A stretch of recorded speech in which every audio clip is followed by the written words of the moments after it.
Eneko Galarraga eta Julen Zelarain elkarrizketatu ditugu, eta beste gai nagusia edo izan da martxoaren 21 aprobetxatuta arrazakeriaren eta xenofobiaren aurkako eguna dela, egun horri keinu egin nahi izan diogu eta lekukotza batzu bildu ditugu. Horretarako jungara Tolosaldia institutora, eta han elkartu gara belaunaldi gazte batekin. Baiek ere gai hau nola jorratzen duten, nola bizi duten eta nola ikusten duten hemendik urte batzutara.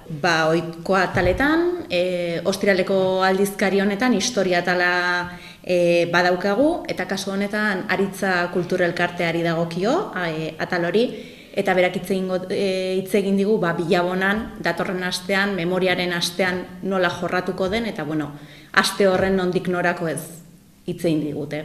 Gero errezeta ere izango dugu, ostiraleko astekari honetan, eta proposamen berri batekin edo berritzaile batekin postre makrobiotiko bat egingo digu Agurtzan Larrañagak, eta izango da fruta osagai nagusia dala, eta txokolatea bestetik, txokolate berezi bat edo prestatu digu. Aste honetan bi bilagunatar izango dira protagonistak, Julen Zelarain eta Eneko Galarraga, biak presoiak dira jada, urtarrilean egun pare bateko aldearekin atera ziren kartzeletik, eta urte asko eman dituzte herritik kanpora.